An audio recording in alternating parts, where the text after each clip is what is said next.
I'm standing in front of the Basilica of the Holy House of Mary. Inside this church are the walls of the House of Mary of Nazareth. These walls were affixed to the grotto that is still can be visited in the Basilica of the Annunciation in the city of Nazareth. And this is a special time of year because there are a couple things upcoming. First is in a few days, on December 8th, we celebrate the Feast of the Immaculate Conception, the dogma that Mary was conceived without sin. And then 2 days after that is a special feast of Our Lady of Loreto. On December 10th, the tradition says that Mary's house was, they say, translated. It's the translation of the Holy House, that it was brought to Loreto on the night between December 9th and 10th and placed here, which there was a forest here at the time. There's, none of these buildings were here, obviously. This was a hill, and there were laurel trees on the hill, and laurel in Latin is lauretum, which became Loreto in Italian and Loreto in English. So there were a field of laurel trees, which we get the bay leaves from, on this hill. The house was brought here. So the other thing that's happening this year, 100 years ago, Mary was declared the patroness of aviators, and you can see a ramp over here. There's some activity. They're setting up this ramp, fixing it up, because on the 8th of this year, a Jubilee year will begin. Because 100 years ago, we're celebrating the centenary of the declaration of Our Lady of Loreto as the patroness of aviators.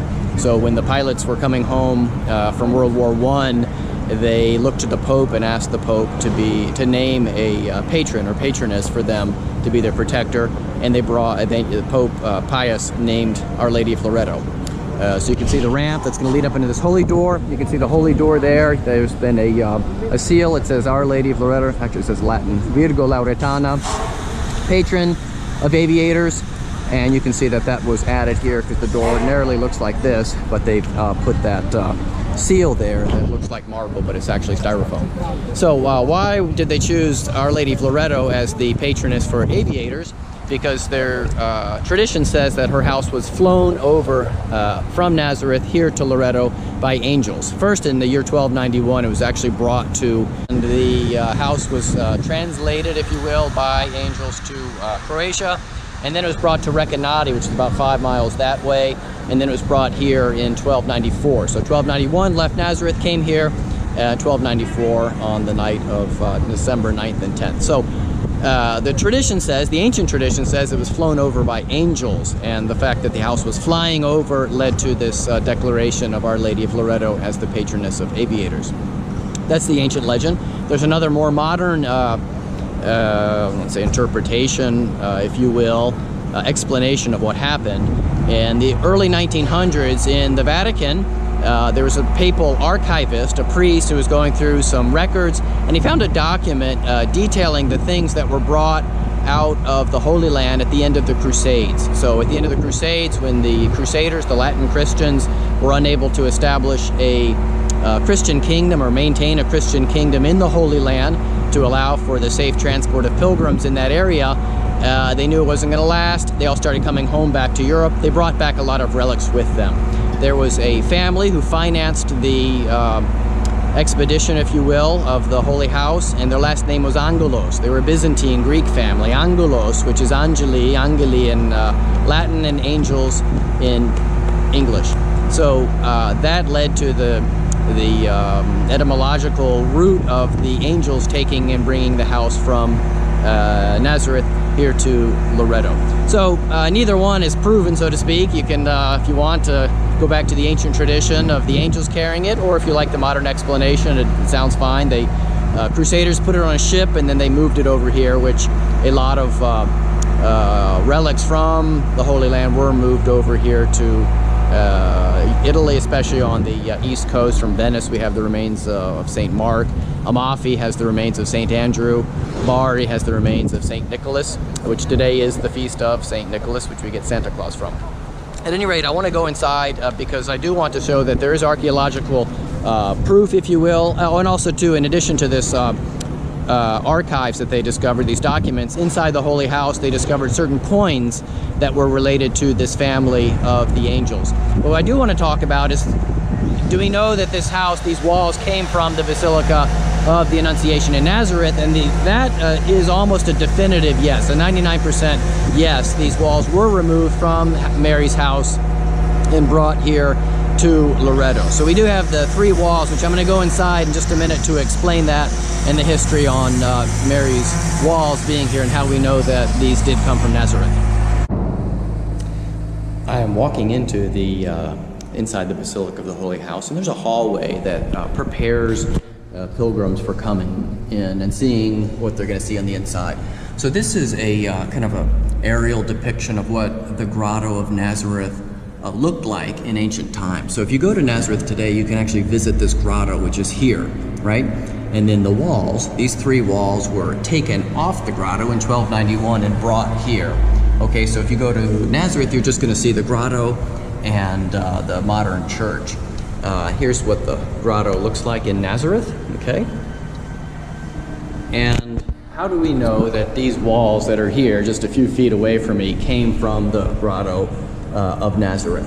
Well, they've studied the grotto, and this is a kind of a map of the different remains of the different churches that are there in the Basilica of Nazareth, the Basilica of the Annunciation of Nazareth. There's actually 5 churches, the remains of 5 churches that have been constructed around the grotto, which is here. The first church here goes to the 3rd century, 2nd or 3rd century. It's called a a synagogal basilica. And then in the 4th century, 5th century, there was a Byzantine basilica, which the remains are here, built over the church. And then the Crusaders in the 1100s built a larger church over it. Then the Franciscans in the 1700s built a larger church that's not depicted here. And then the modern church, that if you do go to the Holy Land and visit the Basilica of the Annunciation, the modern church is from the 20th century. So there are 5 different churches that had been built, or the last one is still standing, over the basilica, over the house, what was believed to be the house of Mary, okay?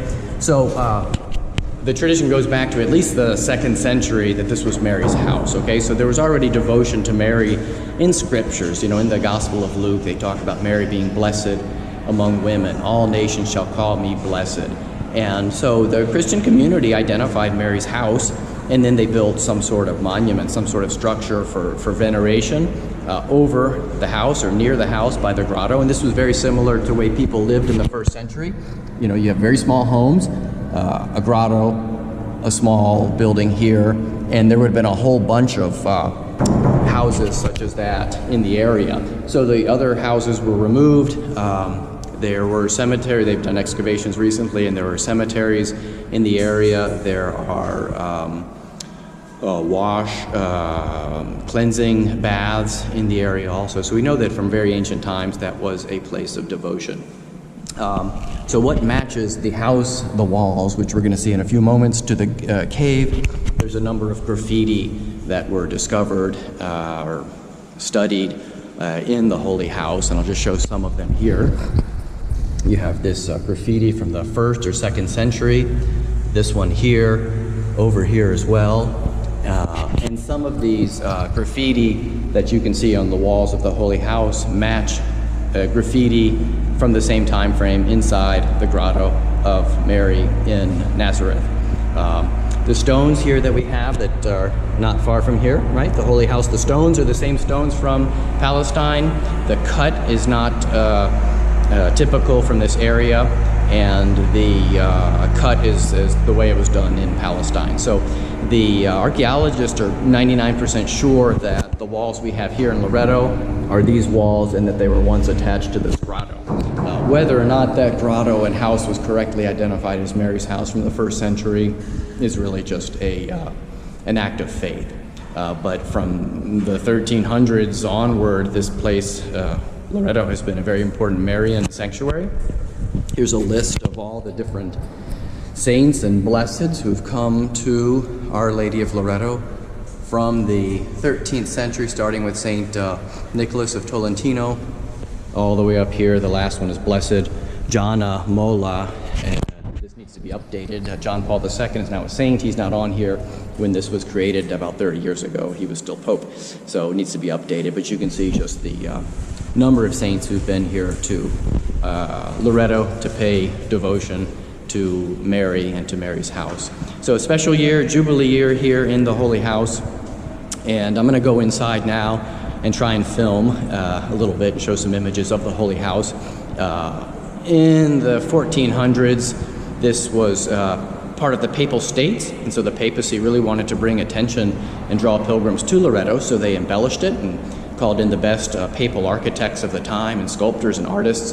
Bramante created, that's back behind me, I was going to show you some of the pictures, the sculptures, but Bramante did the beautiful marble sculptures, sort of protecting the Holy House, almost like a jewel chest, and just preserving it on the inside.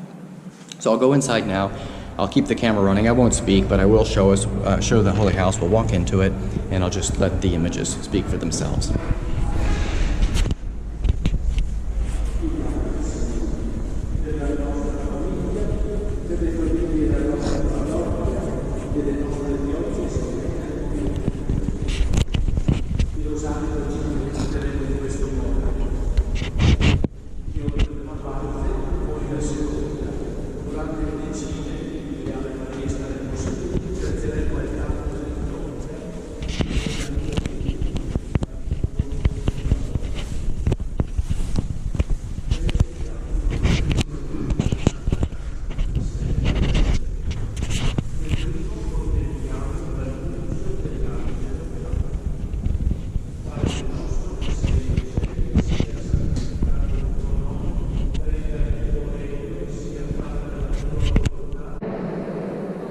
So the last thing I wanted to say with the Holy House behind me is that we come here in reverence and devotion, not for the sake of Mary, but for the sake of what happened here.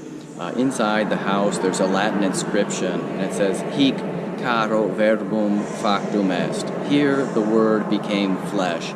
So we believe that the incarnation took place inside these walls, inside the grotto in Nazareth, with Mary, the young woman or the adolescent, who was received by an angel and gave her yes to God and God's will, and said yes and allowed herself to be the instrument of His will, which is Him coming into the world. So we come here out of reverence for Christ through Mary here.